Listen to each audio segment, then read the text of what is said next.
toward the end of the program.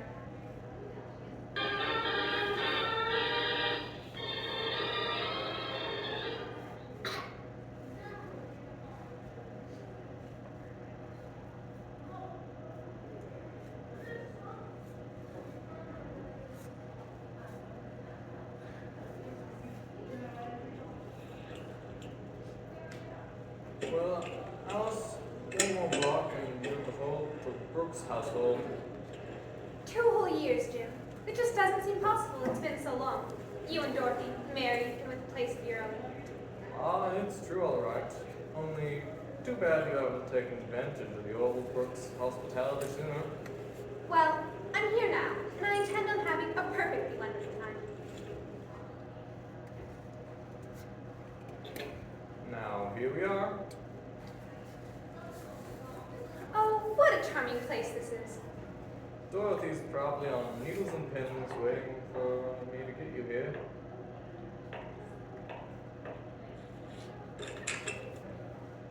Darling, it's Jim. Here's Alice. Jim, look! What? Where? There, on the living room floor. It's Dorothy. Dead.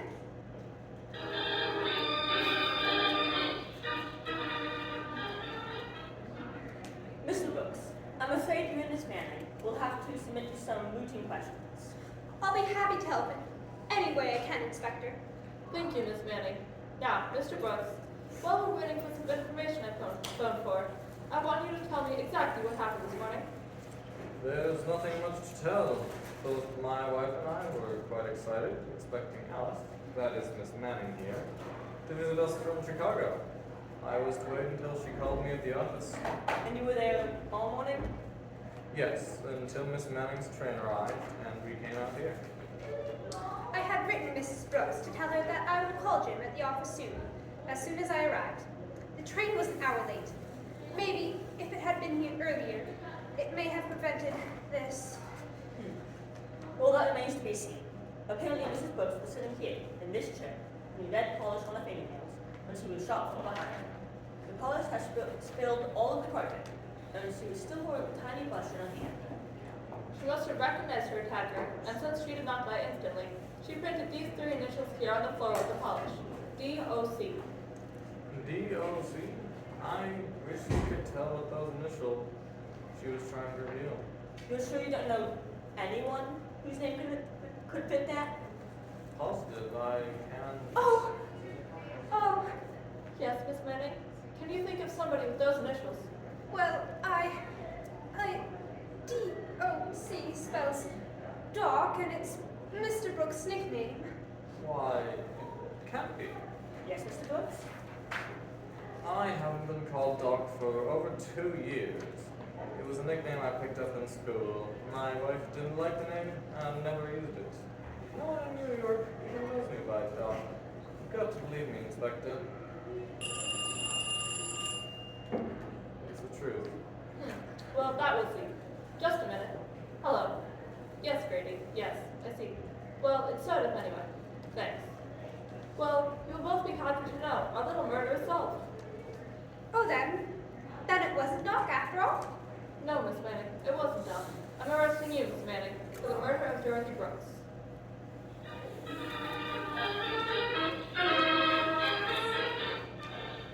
Why did the inspector arrest Miss Manning for the murder of Miss Brooks? In a moment, we'll hear. But first, this.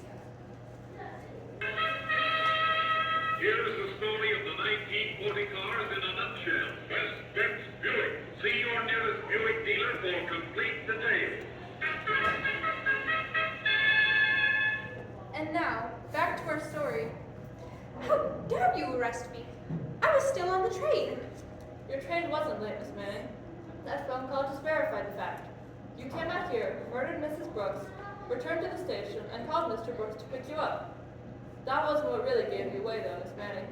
Too bad you didn't know Mr. Brooks was no longer called Doc when you printed those letters on the carpet. The next time you leave a name as excluded to post petition, you better get the name from there. But there won't be a next time. Will there, Miss Manning?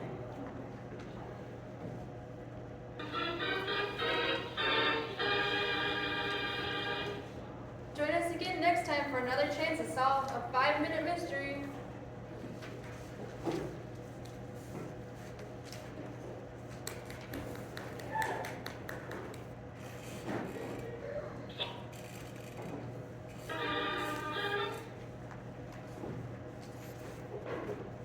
another 5-minute mystery.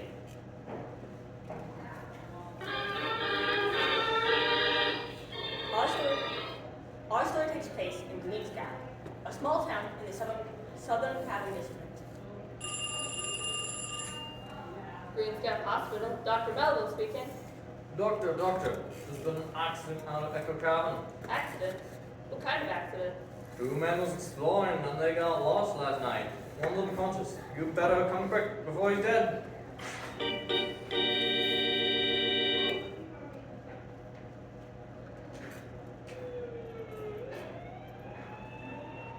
I hope you know how to get out to Echo Cabin, love.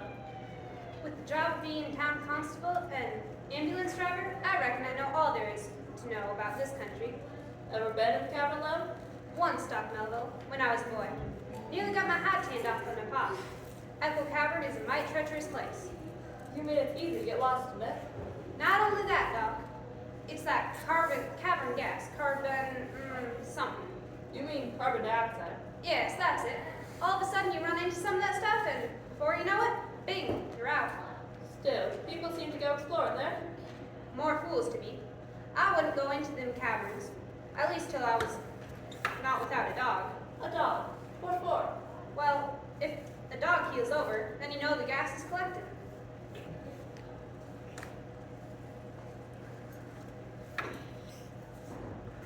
I'm afraid, Mr. Gaddy. Your friend is dead. Poor Patsy. It was from the gas, wasn't Doc? That's what it looks like to me. Why'd you go into that cavern anyway? Patsy asked me to. He'd never seen a cave before. How far did you go in? Well, it didn't seem very far, but all of a sudden, we lost our way. Where was that?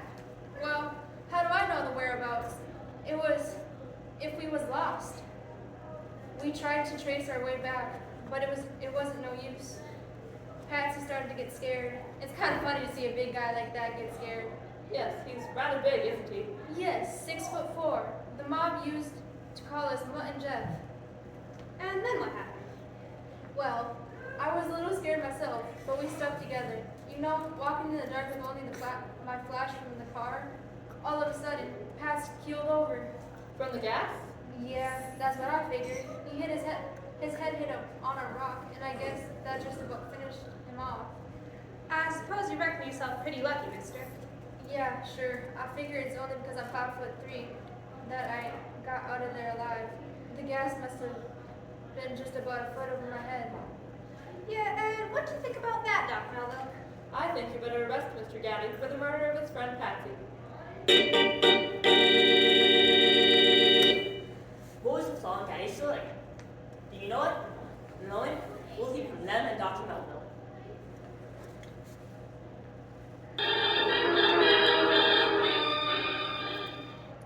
And now, let's see whether you are as observant as the doctor. Hey, Copper, let me put my hands down. They're tired. When you're in Green Scap's jail. Not before. I don't get it. It was a good story. I still can't figure out how you found out.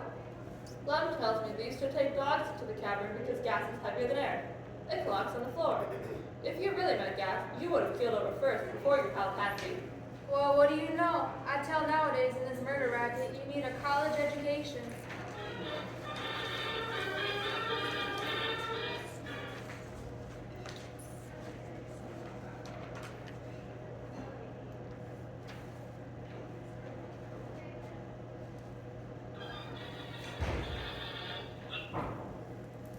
Another 5-minute mystery.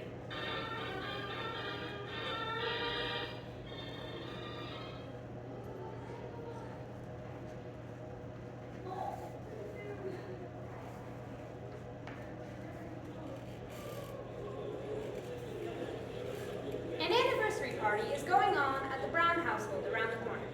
One of the guests, George Taylor, pauses while eating his dessert, saying, Best lemon pie I've ever tasted, Mary. Oh, really?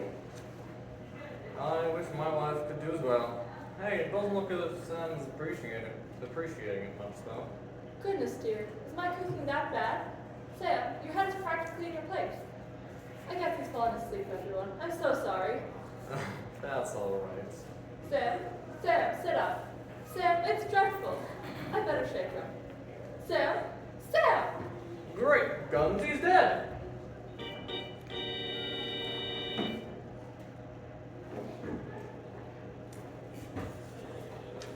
How do you do? I'm Susan Parker, the homicide division, and this little voice, my name. Where's the body?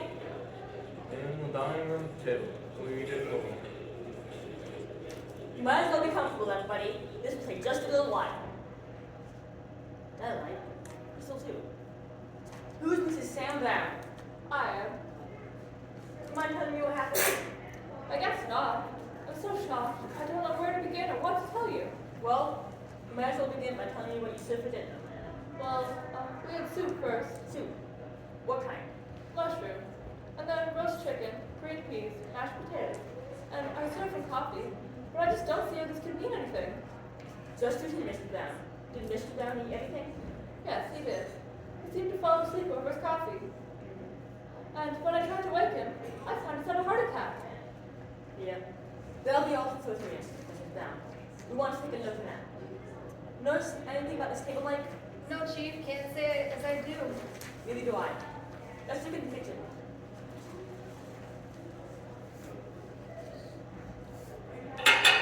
An orderly person, isn't she? Stacked dishes up on the horse. Yes, and here's the silver over here. Ah, look. Look, Chief.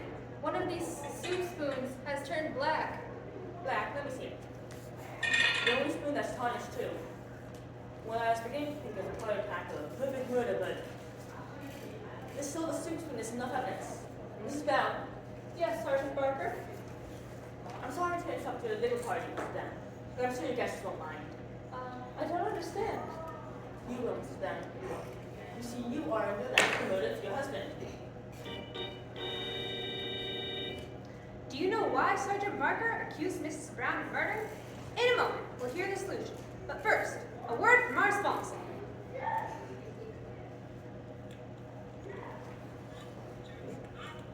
It is Buffalo.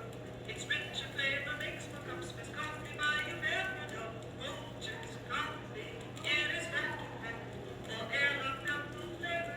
Stays refreshing and so that. Yes, remember, Folgers gives you all the flavor you pay for.